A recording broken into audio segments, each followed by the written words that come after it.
Assalamualaikum warahmatullahi wabarakatuh. Kembali bersama saya Mirza Ayanda Pratiwi. Kali ini kita belajar dan kuliah di mata kuliah kewirausahaan. Kita belajar tentang skill menjual dan bernegosiasi. Nah, jadi ini adalah skill yang dibutuhkan ya di dunia entrepreneur. Jadi kalau Anda ingin menjadi seorang wirausahawan yang sukses, maka Anda harus bisa menjual dan juga bernegosiasi. Nah, buku yang digunakan pada penjelasan kali ini yaitu buku dasar-dasar kewirausahaan ya, karangan Insinyur Hendro MM. Dan itu ada di bab 14. Jadi jika Anda ingin baca lebih lanjut dan detail, silahkan cari buku ini. Nah, kita langsung saja. Um, jadi kita udah tahu nih bahwa cikal bakal seorang wirausahawan yang sukses itu adalah kemauan belajar untuk mempunyai kemampuan menjual produk yang handal. Nah, seorang wirausahawan yang juga seorang salesman, karena banyak wirausahawan yang sukses memulai usahanya itu dari skala kecil yang diawali dari menjadi seorang sales dan terus berkembang sehingga mendirikan sebuah usaha. Jadi banyak orang yang uh, menjadi usahawan sukses itu karena mereka awalnya dari seorang sales. Nah, walaupun banyak wirausahawan yang memulai usaha dengan modal dana yang cukup besar, tetapi dalam organisasinya tetap dibutuhkan tenaga penjual yang handal.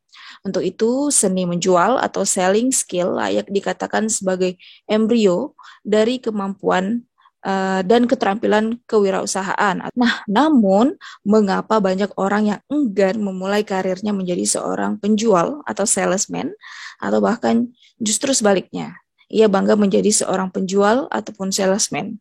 Nah, ada beberapa alasan ya, mengapa sih sebenarnya menjadi seorang tenaga penjual yang profesional itu penting dan juga bermanfaat ya. Oke, yang pertama, yaitu tenaga penjual merupakan lokomotif perusahaan untuk mendatangkan omset penjualan, memberikan laba bagi perusahaan, dan mempertahankan bisnis perusahaan untuk tetap berjalan dengan lancar ya. Oke, lalu yang kedua, yaitu hampir 40% lebih perusahaan yang bergerak di bidang jasa dan perdagangan membutuhkan tenaga penjual yang terampil untuk membuat bisnisnya tumbuh dibandingkan kebutuhan tenaga kerja di bidang lain. Nah, lalu alasan yang ketiga yaitu pendapatan yang dihasilkan oleh tenaga penjual bergantung pada omset yang dihasilkan dan berbeda dengan bagian lainnya. Nah, sehingga pendapatan seorang tenaga penjual itu bisa jauh lebih besar dibandingkan yang lain. Jadi bisa dibilang salesman itu unlimited income. Nah, lalu yang keempat, sebagian besar tenaga penjual yang hebat hanya membutuhkan ilmu di bidang lain untuk siap menduduki posisi puncak. Jadi hampir 1 dari 3 orang pucuk pimpinan berasal dari departemen penjualan dan pemasaran. Nah, tenaga penjual ya yang kelima ya, tenaga penjual berhubungan langsung dengan kebutuhan dan keluhan pelanggan. Nah, jadi salesman ini juga dia akan langsung berhadapan dengan pelanggan ya, mulai dari mendengarkan keluhan, dia mengetahui langsung bagaimana perubahan persaingan, kemudian peluang. Nah, sehingga seorang tenaga penjual atau salesman ini mempunyai informasi paling awal dan penting untuk dijadikan cikal bakal sebuah bisnis. Oleh karena itu, seorang tenaga penjual lebih mudah dan lebih cepat menjadi wirausahawan dibandingkan dari bagian produksi, misalnya keuangan, kemudian personalia atau HRD ya, dan lain-lain. Begitu. Nah, jadi intinya belajarlah untuk mengetahui caranya menjual. Maka tinggal selangkah lagi Anda menjadi seorang wirausahawan. Jadi sebagian besar skill untuk menjadi wirausahawan ada di skill menjual. Oke, sebelum kita masuk ke bagaimana caranya ya menjadi salesman yang baik, kita harus tahu dulu nih sejarahnya seperti apa. Nah, jadi orang pertama yang merintis salesman adalah John John Wanamaker ya tahun 1865 di Amerika Serikat. ia terkenal dengan nama Service Principle, artinya berikanlah pelayanan yang terbaik dan kualitas terbaik, maka akhirnya pasar akan tumbuh di depan Anda. Nah, pada tahun 1884, Arthur A. Sheldon mengembangkan Service Principle menjadi personal selling dan resmi menjadi Science of Salesmanship, sehingga ia dianggap sebagai pionir pertama dalam ilmu menjual. Kemudian seorang ahli matematika dan filosofi yang pernah mendapat hadiah Nobel tahun 1950 bernama Bertrand Arthur William Russell berbicara mengenai salesmanship yang dapat dipraktekkan dalam kehidupan sehari-hari, yaitu setiap manusia adalah penjual. Seorang bayi yang baru lahir pun sudah dikaruniai keterampilan menjual, yakni pada saat sang bayi belum berkata-kata, namun dengan menggerakkan kaki dan tangan, senyuman, tangisan, telah berusaha berkomunikasi untuk memenuhi kebutuhannya. Nah, jadi begitu pentingnya ya seni menjual bagi seseorang dalam kehidupan sehari-hari dan juga wirausahawan yang ingin sukses. Salesmanship ini menurut Jane Beltran adalah kemampuan menjalin seni, menanam benih kepercayaan dan keyakinan di hati pembeli yang akan membutuhkan beraneka ragam motivasi serta tindakan yang diberikan oleh pembeli untuk memenuhi keinginan penjual. Nah, jadi banyak orang yang bingung mengenai menjual dan memasarkan. Nah, jadi apakah sama ya? Apakah sama menjual dan memasarkan ini? Apakah sama selling dan marketing? Nah, jadi kita bahas dulu selling versus marketing. Jadi kadang-kadang banyak orang merasa marketing itu ya menjual, penjual itu ya marketing gitu. Padahal ada perbedaannya. Nah, jadi kita telah mengetahui bahwa dalam bauran pemasaran atau marketing mix ada satu hal yang merupakan bagian penting dari konsep strategi pemasaran, yaitu promosi, yang tujuan akhirnya adalah menjual, selling. Jadi, memasarkan adalah kegiatan penting dalam mewujudkan tujuan perusahaan, yaitu terjadinya transaksi. Nah, secara sederhana, tujuan promosi ini dapat dikategorikan dalam dua hal, yaitu yang pertama jangka panjang adalah kekuatan merek, dan kedua jangka pendek yaitu menjual. Nah, jadi kegiatan menjual atau selling adalah salah satu misi dan tujuan dari aktivitas jangka pendek dari strategi pemasaran atau marketing. Sedangkan visinya adalah membangun kekuatan merek di benak pelanggan. Nah, untuk itu bisa diartikan bahwa menjual ataupun selling adalah bagian dari strategi dan kegiatan pemasaran ataupun marketing. Nah, lalu apa yang dijual oleh sales? Produknya atau nama perusahaannya atau bahkan dirinya sendiri gitu ya. Jadi personal brandingnya. Oke, kita lanjut membahas ya. Nah, jadi kebanyakan wirausahawan dalam menjalankan kegiatan menjual atau menentukan strategi menjualnya seringkali keliru dalam mendefinisikannya. Jadi wirausahawan mendefinisikan bisnisnya berdasarkan produk. Contoh, seorang wirausahaan terjun ke bisnis distribusi untuk menjual AC, menjual mobil, menjual payung, dan lain-lain. Padahal Anda tidak sedang berbisnis produk, tapi melakukan bisnis berdasarkan kebutuhan pasar. Jadi, bisnis harus dipandang sebagai proses memuaskan pelanggan, bukan memproduksi barang lalu menjual produk, tetapi menjual manfaat dari produk tersebut.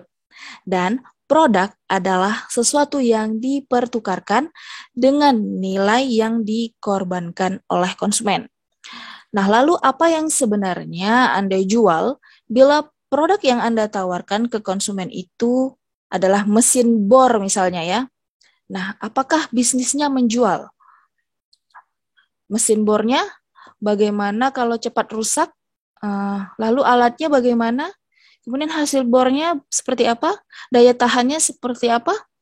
Kemudian jika bornya 8 mm dan ternyata hasilnya 9 mm, apakah masih menjual mesin bor meskipun hasilnya tidak sesuai dengan spesifikasi produknya? Dan apa jaminannya? Kemudian apa kemudahannya? Dan lain-lain. Nah, jadi semua bisa didefinisikan sesuai dengan keinginan dari wirausahawan tersebut. Namun, yang jelas, bisnisnya tidak menjual mesin bor, tetapi menjual presisi lubang dari mesin bor yang ditawarkan, jaminan atas ketahanan mesin bor, konsistensi presisi dari lubang yang dihasilkan, keyakinan kepada orang yang menjual mesin bor tersebut, dan kepercayaan pada nama perusahaan atau merek produk. Nah, jadi sebelum mempelajari seni menjual, maka ketahuilah terlebih dahulu definisi produk yang akan dijual. Contohnya, jenis produknya itu kosmetik, maka yang di-deliver ya adalah peralatan kosmetik. Lalu yang dirasakan oleh pelanggan yaitu harapan menjadi cantik gitu ya. Jadi ini cara kita mendefinisikan menjual produk. Lalu contoh lain, kamera. Jadi misalnya eh, kamera yang jenis produknya, lalu yang Anda deliver adalah foto, dan yang dirasakan pelanggan adalah keindahan kenangan terdokumentasi dengan baik. Nah, begitulah contohnya. Atau misalnya saya berikan contoh lain. Contoh jenis produknya bensin. Yang di-deliver adalah bahan bakar. Maka yang dirasakan oleh pelanggan adalah memasuk energi untuk tingkat panas yang bagus.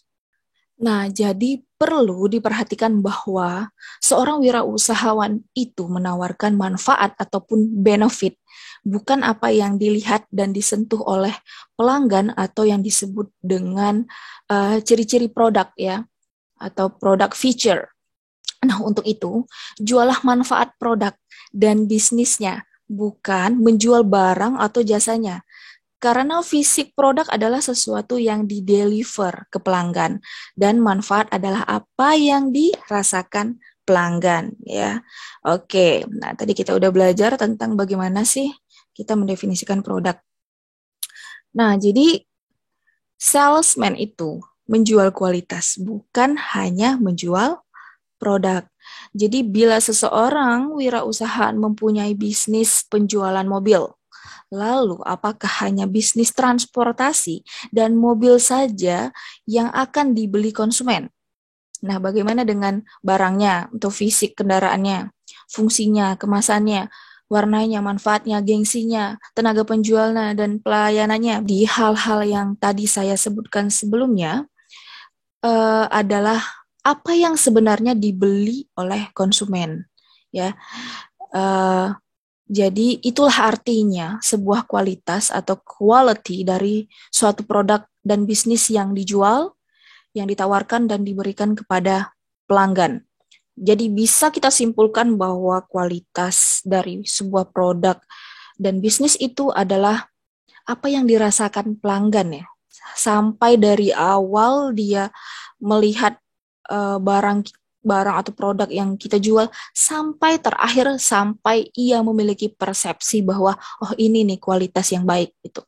Lalu kualitas itu juga tentang bagaimana komitmen total dari seluruh komponen yang ada dalam organisasi untuk menciptakan sebuah kualitas yang bagus. Jadi tidak hanya tentang dari proses produksinya saja, tapi mulai dari manajemen, ya, dari bagian HRD-nya, planningnya, organizingnya, dan seluruh komponen yang ada di dalam organisasi sampai produk itu dideliver ke konsumen itu memiliki tingkat kualitas yang tinggi. Oleh sebab itu, kualitas juga berkaitan dengan pemahaman dan pelatihan ya ataupun training. Oke. Nah, jadi yang dijual tenaga penjual ataupun salesman adalah dirinya atau personal selling. Jadi kalau seorang salesman itu harus mampu membangun citra diri yang baik, citra diri yang disenangi. Nah, lalu merek produk ataupun bisnis. Jadi company selling. Dan yang berikutnya adalah quality product. Jadi kalau Anda ingin menjadi salesman yang sukses, terlebih dahulu Anda juga harus memiliki good product with high quality. Nah, sekarang kita tahu betapa pentingnya pemahaman tentang kualitas produk bagi seorang wirausahawan. Karena kualitas produk yang prima itu baru sekedar fondasi yang kuat bagi sebuah bisnis. Maka kita membutuhkan pemasaran sebagai atapnya. Kualitas secara keseluruhan itu terdiri dari 3 aspek pokok, yaitu yang pertama, what will you deliver? Yaitu apa yang akan diberikan kepada calon pelanggan yang melekat pada sebuah produk ataupun jasa, yaitu ciri-ciri produknya ataupun fiturnya, fungsinya, kemasan atau nilai tambah dari jasa Anda, lalu warna dan ciri khas dari jasa yang ditawarkan, serta jaminan. Nah, seperti yang saya sebutkan tadi ya, ada 5 ya, ciri, fungsi, kemasan, warna, dan jaminan. Jika aspek ini gagal meyakinkan calon pelanggan, maka persentase kesuksesan menjual juga akan gagal. Lalu yang kedua, what you will deliver. Apa yang akan menawarkan produk atau jasa kepada konsumen, yaitu namanya personal selling atau individu yang menjualnya. Jadi faktor kesuksesannya adalah sikap si penjual atau salesman attitude, lalu cara komunikasinya, gerak tubuh ataupun body language yang harus bagus ya, harus baik, lalu mimik wajahnya, facing, jadi penjual tidak membuat calon pelanggan itu jadi malas melihatnya, jadi jangan jutek mukanya, jangan jangan apa ya, cemberut gitu ketika menjual ataupun tidak bersemangat, itu akan mempengaruhi juga keputusan pembelian. Lalu pengetahuan dari produk knowledge, jangan sampai konsumen bertanya, ini bagaimana, ini speknya apa, ini fungsinya apa, kita nggak tahu, nanti ujung-ujung malah nanya ke bos gitu. Nah, jangan sampai seperti itu. Lalu semangat dan gairah dalam berkunjung untuk membuat konsumen senang berhubungan dengan Anda. Kemudian ada mental pantang menyerah, keterampilan dalam membantu calon konsumen, dan kreativitas serta inovasi dalam membantu kesulitan dan masalah yang terjadi pada pelanggan. Nah, namun di sini saya ingin mengingatkan bahwa mental pantang menyerah ini kita juga harus tahu sinyal-sinyal di mana pelanggan kita sudah mungkin tidak akan membeli gitu ya. Kita harus tahu kata-kata kunci dari si pelanggan yang memang dia tidak akan membeli barang kita. Misalnya kita menawarkan barang yang mahal, namun si calon pembeli ini ternyata memang tidak memiliki dana yang cukup gitu ya untuk membeli. Nah, mungkin Anda bisa tawarkan dengan cicilan ataupun program-program gitu ya. Namun apabila dia udah kekeh, udah berkali-kali dia bilang tidak, tidak, tidak, tapi kalau kita memaksa itu pada akhirnya juga akan menyebabkan orang tersebut menjadi kesal dengan kita dan citra kita menjadi jelek. Jadi hati-hati di situ. Jadi pantang menyerah tadi juga bukan mudah menyerah gitu ya, bukan bukan kalau dibilang dibilang nggak bisa, nggak ada uang kita langsung nyerah. Nah, namun jangan sampai juga pada akhirnya kita terlalu memaksakan. Oke, nah lalu yang ketiga aspek pentingnya yaitu how will you deliver ya. Kalau tadi what, lalu who, dan sekarang how. Jadi bagaimana cara seorang penjual ataupun salesman meyakinkan, memotivasi, dan membuat calon konsumen percaya atas pembelian yang ia putuskan. Oleh karena itu, seorang penjual ataupun salesman membutuhkan selling skill. Nah, lalu apa sih faktor kesuksesan penjual dari sisi kepuasan pelanggan? Nah, faktor keberhasilan seorang penjual tidak hanya dilihat dari sisi meningkatnya jumlah dan nilai penjualannya dalam 1 tahun. Ada beberapa faktor sukses yang menjadi kriteria keberhasilan seorang penjual ataupun salesman, yaitu yang pertama, konsumen selalu mencari penjual tersebut jika ingin membeli produk perusahaan karena merasa yakin, aman, dan tenang. Lalu yang kedua, selalu ingin disuplai dari penjual tersebut. Dan yang ketiga, berkomunikasi secara dekat dan sering ataupun intens. Lalu yang keempat, selalu berhubungan dengan penjual tersebut jika ingin memecahkan masalah pembelian produk. Yang kelima, bangga dan senang bila ditelepon atau dihubungi oleh penjual tersebut. Keenam, enggan membeli produk dari penjual lain sekalipun satu perusahaan. Dan yang ketujuh, semua kebutuhan ingin diberikan kepada penjual tersebut. Kedelapan, menolak untuk bertemu dengan salesman lain bila salesman yang dia inginkan ada. Pemasar yang tidak belajar aspek kualitas, produksi, operasional, mereka akan selalu tertinggal ya karena zaman pemasaran secara fungsional sudah lewat. Tapi setiap bagian departemen dan pimpinan itu merupakan pemasar dan penjual bagi bisnisnya. Jadi, jika Anda ingin jadi karyawan yang cepat dipromosikan, kemudian karyawan yang sukses gitu ya di sebuah perusahaan, ataupun Anda sebagai entrepreneur ataupun wirausahaan ingin sukses, maka ilmu pemasaran dan penjualan ini harus Anda kuasai. Itu, dan tadi sudah saya jelaskan tentang faktor apa saja yang dapat kita pertimbangkan sebagai tolak ukur dari faktor kesuksesan penjual dari sisi kepuasan pelanggan. Jadi, apa sih motif pembelian seseorang? Dilihat dari emosinya, dilihat dari sisi psikologinya gitu ya. Jadi kalau kita berbicara tentang pemasaran, maka ini tidak lepas dari kemampuan kita memahami sisi emosional manusia. Yang pertama itu adalah pride ataupun kebanggaan, ya. Jadi pride ini adalah salah satu motif membeli seseorang bisa dilakukan yang alasannya adalah ingin dihargai, gitu. Ingin dihargai ataupun recognition dengan beberapa faktor, misalnya status, kemudian desain khusus, kekuasaan, kemewahan, ingin dihargai, ingin dianggap penting, memiliki gengsi, dan keterbatasan akan produk tersebut ataupun limited edition.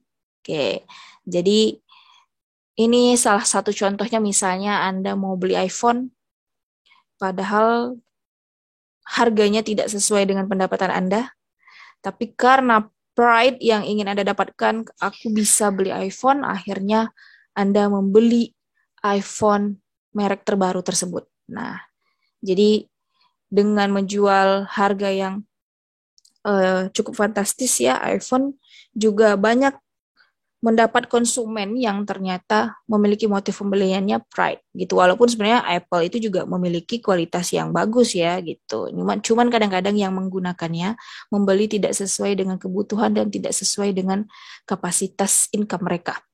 Lalu yang kedua, motifnya yaitu love to, untuk mencintai seseorang.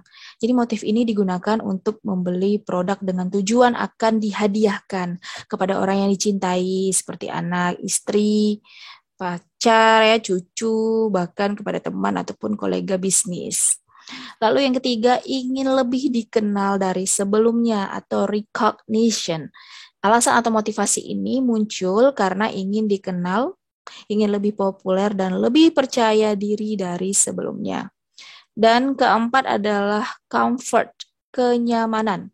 Sekilas hampir sama dengan motif membeli kebanggaan atau pride tadi ya. Dan motif ingin dikenal dari sebelumnya ataupun recognition. Tapi motif pembelian karena alasan kenyamanan lebih menitik beratkan pada imajinasi dan visualisasi dari manfaat produk secara nyata atau fungsionalnya, bukan secara emosional. Lalu keamanan ataupun safety, sama halnya dengan motif membeli kenyamanan ya. Namun motif ini lebih berfokus pada hal keamanan. Motif pembelian ini sering dimanfaatkan pada barang-barang seperti mobil, mobil-mobil mewah ya. Jadi alasannya misalnya keamanan, kalau kecelakaan benturannya nggak terlalu keras gitu ya, bumper depannya nggak penyok gitu ya, cuman dikit aja gitu penyoknya misalnya. Atau biasanya kalau ibu-ibu pengen barang-barang buat baby, buat anak-anaknya itu yang safety, yang aman gitu, yang bisa dipanaskan dengan air mendidih atau gimana gitu ya. Nah, jadi safety ataupun keamanan ini adalah salah satu motif pembelian juga. Kemudian bagian dari sebuah komunitas ataupun kelompok ya atau affiliation. Motif membeli ini di mana pembelian dihubungkan dengan hal-hal yang menyangkut afiliasi. Secara konsep sama dengan motif kebanggaan ya atau pride, namun motif ini lebih mengarah pada aspek status sosial kelompok, bukan individu. Nah, itulah tadi salah satu, bukan salah satu, tapi beberapa motif pembelian yang dilakukan oleh calon pelanggan gitu. Nah, namun sebenarnya ada lagi pembagian-pembagian motif lain, misalnya pembagian motif secara emosional dengan beberapa alasan rasional gitu. Nah, ada lagi pembagiannya. Nah, selanjutnya kita masuk ke pembahasan yang terakhir dari keterampilan menjual ini, yaitu seni berkomunikasi. Jadi yang pertama itu salam. Apapun yang Anda lakukan, bila pandangan dari kesan pertama terhadap kata-kata, baik itu di telepon ataupun bertemu secara langsung saat berjumpa, dan ternyata itu adalah presentasi yang tidak impresif, maka akan gagal dan sia-sia usaha ataupun upaya Anda yang akan Anda lakukan selanjutnya gitu, karena tidak akan menghasilkan closing gitu. Nah, agar kehadiran Anda diterima oleh calon pembeli, yang pertama smile. Anda harus fresh, fit, bersemangat, dan selalu menunjukkan smiling face. Ingat, senjata yang paling ampuh untuk membuat orang lain menyukai Anda adalah senyuman yang manis. Mengapa penting sekali senyum ini? Karena Anda belum benar-benar mengetahui suasana hati calon pelanggan Anda saat dia Anda kunjungi untuk pertama kalinya. Mungkin saja dia sedang bad mood. Lalu kalau hatinya sedang senang misalnya itu lebih bagus. Tapi kalau misalnya sedang bad mood, kalau misalnya ditambah dia sedang bad mood dan Anda memberikan wajah yang tidak menyejukkan hati, maka itu akan memperburuk suasana gitu. Nah, lalu yang kedua, yaitu sahaja dan sopan ya. Jadi ketika salam Anda harus bersahaja dan sopan.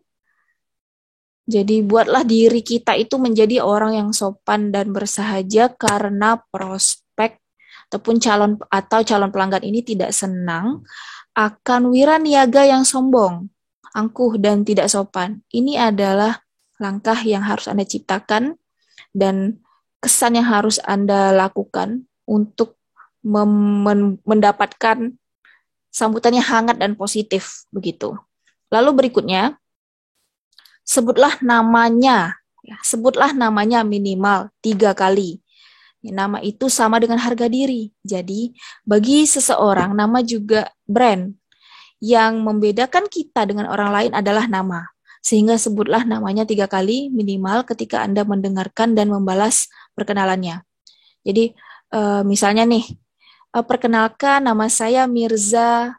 Oh ya, nama saya misalnya Pak Rahmat gitu ya, si pembelinya tadi ngomong nama saya Pak Rahmat. Terima kasih Pak Rahmat atas waktu yang udah Pak Rahmat berikan. Nah, terus nanti kata pelanggannya misalnya silahkan duduk gitu ya. Lalu kita bilang lagi, nah, terima kasih ya Pak Rahmat. Nah kayak gitu. Jadi intinya paling tidak 3 kali Anda sebutkan nama orang tersebut gitu. Jadi Anda juga peduli, jangan cuma sekedar makasih Pak, makasih Bu, kayak gitu. Jadi kalau pelanggan itu disebutkan namanya, dia akan lebih merasa dihargai gitu.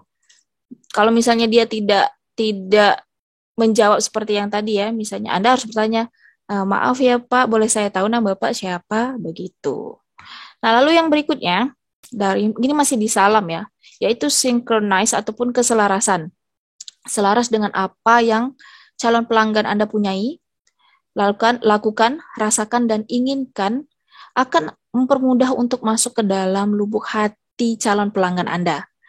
Jadi untuk itu lakukanlah mirroring dan matching dengannya. Jadi mirroring itu Anda perlu seia sekata sama situasinya gitu, senada seirama, posisi duduk, cara bicara, dan yang lain-lain seperti simetri gitulah, cerminan dengan calon pelanggan Anda yang Anda temui tadi. Nah, sehingga buatlah ia berbicara dengan temannya yang paling dekat gitu. Lalu matching. Matching itu setelah simetri. Jadi Anda tinggal memadukan gaya, intonasi, vokal, suara dengan prospek ataupun target pelanggan. Ketika berbicara dengan hangat dan dekat dengan prospek, maka itu berarti tinggal selangkah lagi yang perlu Anda lakukan, yaitu mengetahui buying motif dari prospek kita. Nah, namun ingat tadi ya, maksud di sini teman dekat bukan berarti Anda harus juga mengerti. Misalnya Anda laki-laki dan prospek Anda perempuan, Anda juga tidak boleh terlalu dekat gitu, karena justru menimbulkan ketidaknyamanan. Jadi Anda harus bisa juga melihat situasi dan kondisi. Lalu berikutnya pemecahannya. Pergunakanlah kata kita untuk mengganti kata saya. Ya, kita berarti you and I, yaitu milik bersama. Jadi biarkanlah secara dini Anda merasa dekat dengan prospek karena kata kita menunjukkan kebersamaan. Bukan untuk Anda saja, melainkan juga milik prospek nantinya. Lalu staring ya, tatapan.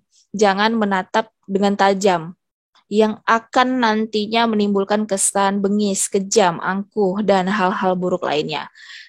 Kemudian yang berikutnya, yang terakhir dari salam, buatlah prospek senang. Janganlah Anda datang untuk disenangkan atau diterima dengan lapang dada, dengan tangan terbuka gitu ya. Jadi Anda yang harus menyenangkan prospek. Biasanya wiraniaga yang belum berpengalaman akan merasa senang bila berkunjung ke prospek yang bisa menyenangkan hatinya. Oke, gitu. Nah, jadi selanjutnya, seni berkomunikasi yang harus Anda kuasai adalah dasar-dasar public speaking-nya apa.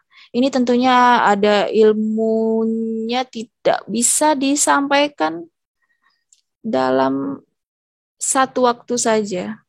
Karena ilmu dasar public speaking ini cukup banyak yang harus dipelajari dan tentunya perlu praktis. Tapi pada dasarnya dasar public speaking ini yang perlu Anda tahu adalah voice, vocal, and verbal. Voice ini adalah kualitas suara Anda. Jangan terlalu pelan, jangan terlalu keras, dan jangan terlalu bertele-tele. Lalu yang kedua, vocal. Vocal ini kuantitas atau banyaknya suara Anda. Jangan terlalu banyak bicara dibandingkan dengan calon pelanggan Anda gitu. Takutnya jadi annoying. Lalu berikutnya adalah verbal. Verbal ini artinya kata-kata yang Anda gunakan, perkataan yang Anda keluarkan. Jadi secara kualitas mungkin Anda baik, Anda juga seorang pendengar yang baik, tapi jika di dalam berkomunikasi sulit untuk dimengerti, verbalnya nggak jelas ngomongin apa, maka akhirnya tidak ada sinkronisasi makna antara Anda dengan prospek ataupun calon pelanggan, sehingga timbullah rasa malas, enggan berbicara lebih lanjut, atau lelah, dan bete gitu jadinya. Nah, saya beberapa kali menemukan salesman seperti ini ya, karena mungkin dia tidak mencari tahu dulu tentang saya gitu. Saya dosen gitu, saya juga mengajar mata kuliah kewirausahaan. Jadi saya ngerti secara teori teknik-teknik yang dia gunakan dalam selling itu saya juga tahu. Jadi kesannya lo bacot doang gitu. Nah, jadi harus tahu dulu kalau mau merayu orang yang backgroundnya seperti saya, kira-kira gimana caranya gitu, kata-katanya. Nah, itu pengaruh banget. Jadi kalau saya biasanya membeli barang atau membeli sesuatu itu sangat selektif sekali, jadi tidak mudah untuk dipengaruhi. Karena tadi saya tahu ya, dari teknik menjual.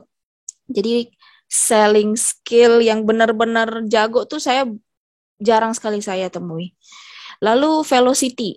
yaitu kecepatan suara. Jangan terlalu cepat, jangan terlalu lambat. Nanti akan ada tidak sinkron apa yang dipahami ya. Takutnya nanti terlalu cepat dia juga karena udah males ya udah biarin aja lah gitu. Akhirnya nggak closing juga. Lalu nonverbal isyarat. Jadi isyarat secara nonverbal. Jadi ingat tanpa perkataan pun orang lain akan tahu dengan apa yang Anda pikirkan. Janganlah menciptakan isyarat yang kurang baik hanya karena tidak mengetahui non-verbal language atau bahasa tubuh ya atau body moving atau body language. Misalnya cara berjabat tangan yang profesional dengan berjabat tangan yang dingin itu beda gitu ya. Lalu cara duduk yang kurang sopan dan cara makan yang baik. Nah, itu gimana? Jangan sampai berbicara sama calon pelanggan lagi makan sama-sama tapi ternyata cara makan kita tuh bikin bikin ngeselin gitu ya. Nah, itu perlu diperhatikan. Terus cara merespon pembicaraan itu penting. Jangan suka memotong pembicaraan. Pelanggannya lagi ngomong, lagi jelasin, Anda tiba-tiba langsung motong. Kalaupun mau motong ada caranya, yaitu misalnya baik Bu, maaf ya Bu, saya potong sebentar saja Bu. Nah, kayak gitu. Tapi kalau misalnya sudah apa namanya sudah terlalu lama dia berbicara gitu, Anda misalnya potong dengan sopan itu tak masalah gitu ya. Tapi kalau misalnya dia baru ngomong sebentar belum selesai menjelaskan, Anda belum bisa menyimpulkan poinnya apa, udah Anda langsung potong, itu akan menunjukkan sikap dan attitude yang tidak sopan. Lalu cara berbicara atau mimiknya akan mengungkapkan siapa Anda dan sikap tangan dan kaki yang bersahabat dan sopan ketika berbicara dengannya itu seperti apa. Oke, jadi pahami body moving dan body language ini. Kemudian keberhasilan komunikasi berikutnya yaitu uh, kita pahami bahwa kita sebaiknya lebih banyak mendengar ataupun berbicara gitu ya. Nah, jadi tingkat keberhasilan komunikasi akan sangat berperan penting di dalam keberhasilan presentasi Anda. Presentasi yang baik pasti berawal dari keberhasilan berkomunikasi Anda dengan pelanggan. Yaitu pertama, mendengar secara efektif. Anda mendengar secara efektif, itu 100% sampai 59% berhasil diserap. Lalu yang kedua, berbicara secara efektif. Itu 100% sampai 26% itu berhasil diserap. Ingat ya, ada kata-kata efektif. Efektif itu artinya bisa dimengerti oleh si audiensnya. Lalu yang ketiga, menyampaikan secara tertulis saja. Itu 9% berhasil diserap. 4% membaca secara efektif kepadanya. Itu 6% berhasil diserap. Bicara dan bertanya 20% sampai 69% berhasil diserap. Nah, jadi dari paparan yang saya sebutkan sebelumnya dapat disimpulkan bahwa kita harus mendengar lebih banyak daripada berbicara gitu. Nah, jadi mengapa Tuhan menciptakan telinga dengan jumlah yang banyak yaitu 2 buah dibandingkan dengan mulut untuk berbicara yang hanya 1 buah? Itu artinya supaya kita diminta untuk lebih banyak mendengar daripada berbicara. Sekian tentang bagaimana memiliki keterampilan menjual, dan untuk mempelajari keterampilan bernegosiasi akan dijelaskan pada video selanjutnya. Terima kasih. Assalamualaikum warahmatullahi wabarakatuh.